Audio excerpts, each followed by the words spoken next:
ಮಾಗಡಿ ವಿಧಾನಸಭಾ ಕ್ಷೇತ್ರದ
ಯುವಕರ ಸಮ್ಮುಖದಲ್ಲಿ ಇವತ್ತು 6 ಕೋಟಿ ರೂಪಾಯಿ ವೆಚ್ಚದಲ್ಲಿ ಒಂದು ಸ್ಟೇಡಿಯಂ ಅನ್ನ ಇವತ್ತು ಈ ಭಾಗಕ್ಕೆ ಕೆಲಸ ಪ್ರಾರಂಭ ಮಾಡ್ತಾ ಇದ್ದಾರೆ.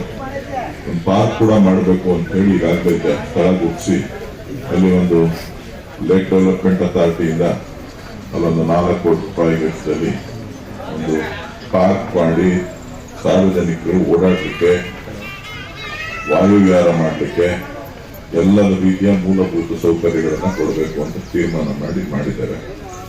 ಸೊ ಹೀಗೆ ಕೆಪಿಎಸ್ಸಿ ಶಾಲೆ, Karnataka public model school, public school ಅಲ್ಲ, Karnataka public model school. So ಸಾರ್ವಜನಿಕರ ಏನು ಖಾಸಗಿ ಶಿಕ್ಷಣ ವ್ಯವಸ್ಥೆಗೆ ಸಮಾನಾಂತರವಾಗಿ ಇನ್ನೂ ಚೆನ್ನಾಗಿ ಮಾಡಬೇಕು ಅಂತ ಹೇಳಿ ಸುಮಾರು 8 ಕೋಟಿ ರೂಪಾಯಿ ವೆಚ್ಚದಲ್ಲಿ ಕಾಮಗಾರಿ ಈಗಾಗಲೇ ಚಾಲನೆ ಕೊಟ್ಟಿದ್ದೇವೆ. ಈಗಾಗಲೇ 20 ಶಾಲೆಗಳನ್ನ MOU ಆಗಿದೆ. ಸುಮಾರು 10-12 ಶಾಲೆಗಳು MOU ಮಾಡ್ಕೊಂಡಿದ್ದಾರೆ ಕಂಪ್ನಿಗಳು. ಇನ್ನೊಂದು 3-4-5 ಶಾಲೆಗಳಿಗೆ MOU ಮಾಡ್ಕೋಬೇಕು. ಮಾಡಿದ ಎಲ್ಲ ಕಡೆ ಕಾಮಗಾರಿ ಪುದೂರಲ್ಲೂ ಕೂಡ ಕೆಲಸ ಪ್ರಾರಂಭ ಆಗ್ತಾ ಇದೆ. ಸೊ ಹಾಲಿಡೇಸ್ ಇರೋದ್ರಿಂದ ಎಕ್ಸಾಮ್ ಆದ ತಕ್ಷಣ ಕಟ್ಟಡ ಕೆಲವನ್ನ ತೆರವುಗೊಳಿಸಬೇಕಾಗ್ತದೆ. KSRTC ಡಿಪೋ ನಮ್ಮ ಜಿಲ್ಲಾ ಮಂತ್ರಿಗಳು ರಾಮಲಿಂಗರೆಡ್ಡಿ ಸಾಹೇಬರು ಪುದೂರಲ್ಲಿ ಒಂದು ಡಿಪೋ ಬಸ್ ಡಿಪೋ ಮಾಡಿ ಕೊಡ್ತಾರೆ. ಬಸ್ ಡಿಪೋ ಮಾಡಿಕೊಟ್ರೆ ಎಲ್ಲಾ ಬಸ್ಗಳು ಇಲ್ಲಿಂದನೇ ಹೋಗ್ತದೆ, ಸಾರ್ವಜನಿಕರಿಗೆ ಅನುಕೂಲ ಆಗ್ತದೆ, ಹೆಚ್ಚು ಸಂಪರ್ಕ ವ್ಯವಸ್ಥೆ ಆಗ್ತದೆ. ಕುಡಿಯುವ ನೀರಿಗೂ ಕೂಡ ಆದ್ಯತೆಯನ್ನ ಕೊಟ್ಟಿದ್ದೇವೆ. ಶ್ರೀಗಂಗಾಯತ ನೀರಾವರಿ ಯೋಜನೆ ನೀರು ತರಬೇಕು ಅಂತೇಳಿ ಅದಕ್ಕೂ ಕೂಡ ಮನೆ ಕುಣಿಗಳಲ್ಲಿ ಚಾಲನೆಯನ್ನ ಕೊಟ್ಟಿದ್ದೇವೆ. ಏನು ಜರೂರಾಗಿ ಕಾಮಗಾರಿ ಆಗಿ ನೀರು ತರಬೇಕು ಅಂತೇಳಿ. ಹೀಗೆ ನಮ್ಮ ಸರ್ಕಾರ ಬಂದ ಮೇಲೆ ಸನ್ಮಾನ್ಯ ಸಿದ್ದರಾಮಯ್ಯನವರು ಮತ್ತು DK ಶಿವಕುಮಾರ್ ಅವರ ನೇತೃತ್ವದಲ್ಲಿ ಪುದೂರು ಒಂದೇ ಅಲ್ಲ, ಇಡೀ ಜಿಲ್ಲೆ, ಇಡೀ ರಾಮನಗರ ಜಿಲ್ಲೆ, ಬೆಂಗಳೂರು ಗ್ರಾಮಾಂತರ ಲೋಕಸಭಾ ಕ್ಷೇತ್ರದಲ್ಲಿ ಅದರಲ್ಲೂ ವಿಶೇಷವಾಗಿ ಪುದೂರು ಹೋಬಳಿಗೆ ಹೆಚ್ಚಿನ ಆದ್ಯತೆಯನ್ನು ಕೊಡಬೇಕು, ಈ ಭಾಗ ಸಂಪೂರ್ಣವಾಗಿ ಅಭಿವೃದ್ಧಿ ಆಗಬೇಕು ಅಂತೇಳಿ ಗ್ಯಾರಂಟಿ ಯೋಜನೆಗಳನ್ನು ಸೇರ್ಕೊಂಡಂತೆ ಕೆಲಸ ಮಾಡ್ತಾ ಇದ್ವಿ. ವಿರೋಧ ಪಕ್ಷಗಳು ಗ್ಯಾರಂಟಿ ಬಗ್ಗೆ ಮಾತ್ರ ಮಾತನಾಡ್ತಾರೆ. ಗ್ಯಾರಂಟಿ ಜನರ ಬದುಕು ಹಾಳಾಯ್ತು, ಜೀವನ ಹಾಳಾಕ್ ಹೋಗ್ತಾ ಇದೆ, ಅವ್ರನ್ನೆಲ್ಲ ಹಂಗ್ ಮಾಡ್ಬಿಡ್ತಾ ಇದ್ದಾರೆ, ಸರ್ಕಾರ ಲೂಟಿ ಮಾಡ್ಬಿಡ್ತಾ ಇದ್ದಾರೆ ಅಂತೇಳಿ ನಾವು ಸರ್ಕಾರದ ಸಾರ್ವಜನಿಕರಿಗೆ ಸಾಮಾಜಿಕ ಭದ್ರತೆಯನ್ನ ಕೊಡುವಂತ ಕೆಲಸ ನಮ್ಮ ಸರ್ಕಾರ ಮಾಡ್ತಾ ಇದೆ. ಸೊ ಒಟ್ಟಾರೆ ನಾವು ಎಲ್ಲ ವಿಚಾರಗಳಲ್ಲೂ ಕೂಡ ನೀರಾವರಿಯಿಂದ ಹಿಡಿದು, ಶಿಕ್ಷಣದಿಂದ ಹಿಡಿದು, ಆರೋಗ್ಯದಿಂದ ಹಿಡಿದು ಮಾಗಡಿ ಪಟ್ಟಣಕ್ಕೂ ಕೂಡ ಒಂದು 100 ಬೆಡ್ ಆಸ್ಪತ್ರೆ ಮಂಜೂರು ಮಾಡಬೇಕು ಅಂತ ಹೇಳಿ ಮಾನ್ಯ ಮುಖ್ಯಮಂತ್ರಿಗಳಿಗೆ ತಾಯಿ ಮಗು ಆಸ್ಪತ್ರೆ ಮುಖ್ಯಮಂತ್ರಿಗಳಲ್ಲಿ ಮತ್ತು ಆರೋಗ್ಯ ಸಚಿವರಲ್ಲಿ ಇಬ್ಬರಲ್ಲೂ ಕೂಡ ಮನವಿ ಮಾಡಿದ್ದೀವಿ. ಈಗ ನಾವು ಮಾಡ್ಕೊಡ್ತೀವಿ ಅಂತ ಹೇಳಿದ್ದಾರೆ. ಮೊನ್ನೆ ತಾನೇ BBMP ಬಜೆಟ್ ನಲ್ಲಿ ಮಾಗಡಿ ಕೋಟೆಗೆ ಮತ್ತು ಕೆಂಪಾಪುರಕ್ಕೆ ಎರಡಕ್ಕೂ ಕೂಡ 50 ಕೋಟಿ ರೂಪಾಯಿ ಅನುದಾನವನ್ನು ಕೊಟ್ಟಿದ್ದಾರೆ. ಅಲ್ಲೂ ಕೂಡ DPR ಮಾಡಕ್ಕೆ ಹೇಳಿದೀವಿ, ಸೂಚನೆ ಕೊಟ್ಟಿದ್ದೀವಿ. ಸೊ ವಿಶೇಷವಾದಂತಹ ರೀತಿಯಲ್ಲಿ ಕೋಟೆನೂ ಅಭಿವೃದ್ಧಿ ಆಗ್ತದೆ, ಕೆಂಪಾಪುರನೂ ಅಭಿವೃದ್ಧಿ ಆಗ್ತದೆ.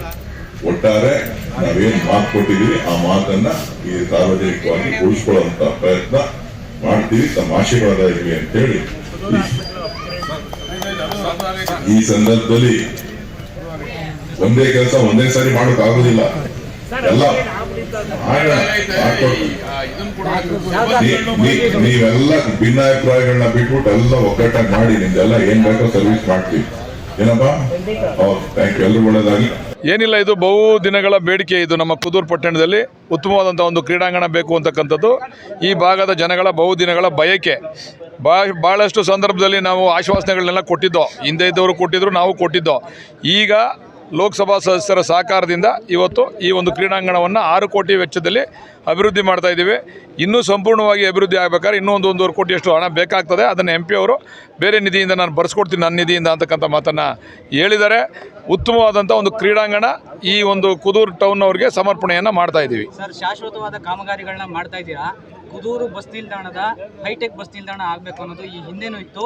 ನಿಮ್ಮ ಅವಧಿಯಲ್ಲಿ ಏನಾದರೂ ಅದು ಡೆವಲಪ್ಮೆಂಟ್ ಆಗುತ್ತೆ ಸರ್? ಬಸ್ ನಿಲ್ದಾಣನೂ ಕೂಡ ಹೈಟೆಕ್ ಬಸ್ ನಿಲ್ದಾಣ ಮಾಡ್ತೀವಿ.